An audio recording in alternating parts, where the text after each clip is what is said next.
What's up everyone, today we're going to be doing a reaction to Goji Center's new video, the Godzilla Genius Explained, or Genus, or however you say that.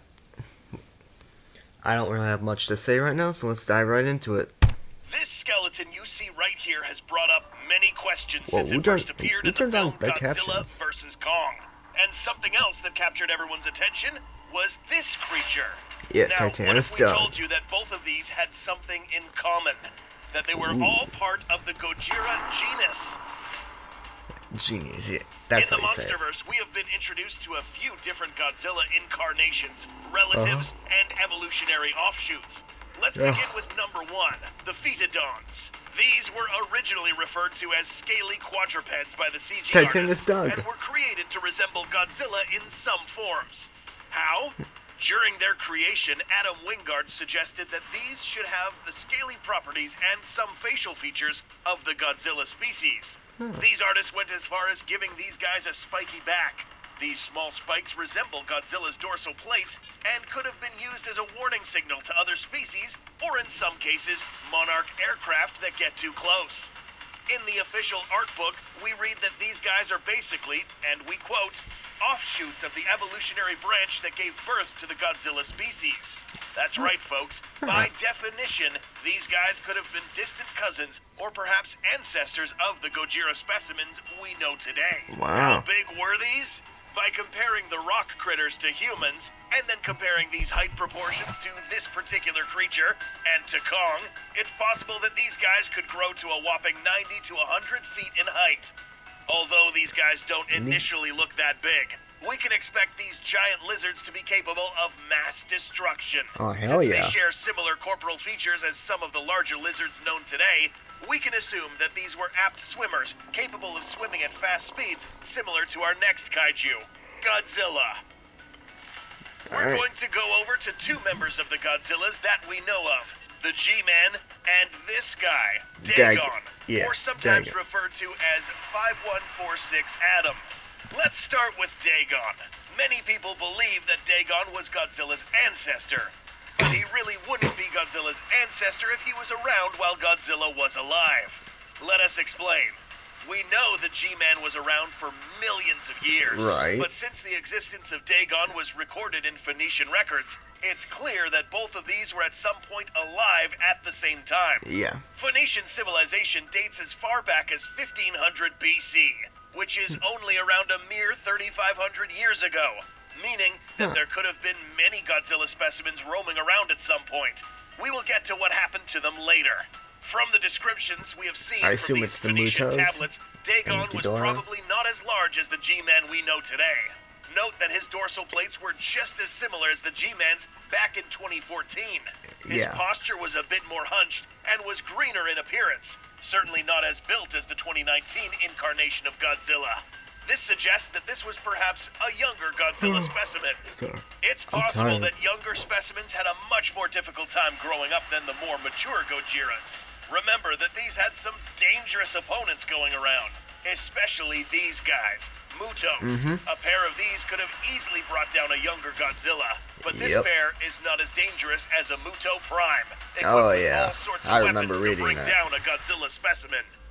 Which is exactly what happened to Dagon. Something said Muto Prime is like the strongest opponent Godzilla has ever faced in the Monsterverse. We can only assume that the rest of the Godzilla species that were alive in the past few millennia were wiped out by the Mutos. Except one.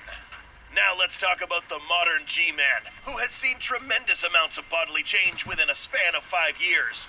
In the mid-1900s, the G-Man woke up to a different environment than he was used to millions of years ago. The atomic age was born. Between 2014 and 2019, the constant levels of radiation led to a much more rapid evolutionary development for the G-Man's body. The same would have happened to Dagon, but as mentioned previously, he died before radiation levels in the surface were close to the levels in the hollow Earth. Let's talk about these dorsals. While it is true that its battle with the Muto Prime had something to do with its dorsals changing shape, this is not the complete explanation. These dorsals would have eventually changed either way, only when the Godzilla reaches a particular point in maturity. How do we know this? Let's go back to this scene in Godzilla vs. Kong. Take a close look at this axe. This axe blade strongly resembles the G-Man's dorsals. Yeah. We know this blade did not come from the G-Man, but it did come from an already mature Godzilla. This axe blade was pretty big, similar to the size of the G-Man's own dorsal plates. This means that Godzilla specimens in the Hollow Earth were capable of growing this large thanks to the Hollow Earth energy, which was as strong or even stronger than the radiation levels on the surface. Godzilla in 2019 is the largest in the Monsterverse, measuring 393 feet in height and weighing 99,000 tons. Now, can he grow even larger? The answer is, or should be, yes. Before we talk about the largest possible specimen in the Godzilla genus, let's first go over one important biological fact about this animal classification. Every animal that exists today will fall under one of these classifications. The G-Man would then classify under here, the reptiles. As a reptile, This is the key to Makes understanding sense. their growth. If you didn't know, reptiles have some of the longest lifespans in the animal kingdom. Yeah, In addition like to turtles that, live to some like reptiles, 100 or especially something. lizards, are known as indeterminate growers, meaning that they will continue to grow until they die. Wow. We don't know how long Godzilla has left, but we do know for sure that he will continue growing. But how big? But Let's now talk about the next and possibly largest damn Gojira it, got specimen. mad. Are you troubled by strange noises in the middle of the night? Do you experience feelings? Oh, didn't mean to pause it. I'm sorry. Mega Here Gojiras. we have a skull that resembles the G-Man and one that resembles Kong's. Now let's grab this skull, compare it to Kong's, and now place it on our analysis platform. Although this does not look too much like a Godzilla skull, it might only mean that this is a Godzilla relative, similar to the Pheatodon, except these guys were much bigger. In the official novelization, Eileen Andrews observed these skeletons from the heave. These, in her mind, were creatures similar to the Godzilla species. She also mentions that these were similar to what was found earlier in the Philippines, referring to Dagon's skeleton. So, what is this thing? This is just a theory, but it's likely that, like the Pheatodons, this is another offshoot of the evolutionary tree that gave birth Jesus. to a perfected Godzilla species. We can tell it's a relative thanks to these canines that are discreetly present in all Gojira relatives, including the G-Man and even the Pheatodons. To find out how big this animal was, we need to know or make an educated guess on the corporal shape of this creature. Given that these animals would be simply massive, it's possible that these would probably damn, he also looks walk cool. on all fours, but spend the other half of their time walking on their hind legs, almost like a hybrid of both. This animal would be slow but powerful, with similar features found in both the Godzillas and Pheatodons. We will make a video later on exactly how this guy could have gotten killed. Did it have atomic breath capabilities?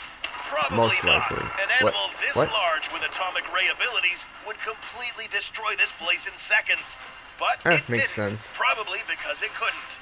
Whereas a smaller Godzilla managed to blast a hole right through it while being on the Earth's crust. Yeah. Even without this ability, the proportions of this animal's skull could only mean that this Titan could have been the largest we have seen so far. If the G-Man ever grows this large, it would have lost its capability to move and fight as well as he does now.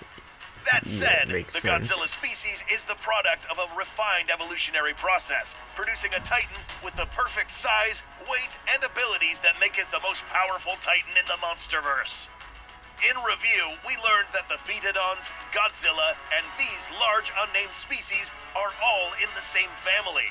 We also learned that the Godzilla species evolve over time depending on their environment and could grow to larger proportions.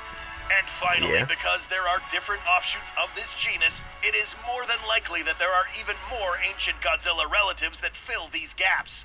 Do you think we will ever see these guys again in a future Monsterverse film? Hopefully. What do you think the Godzilla species will evolve into in the future? Let us know in the comments. Please support this channel by leaving a like and subscribing to this channel. You know, since almost 90% Way ahead of you, of our buddy. viewers aren't subscribed yet, we Wow, would really that's a lot. appreciate it. Thank you guys for watching, and we will see you in the next video. Yeah. Alright, that'll do it for this reaction, guys. I hope you enjoyed it. So yeah.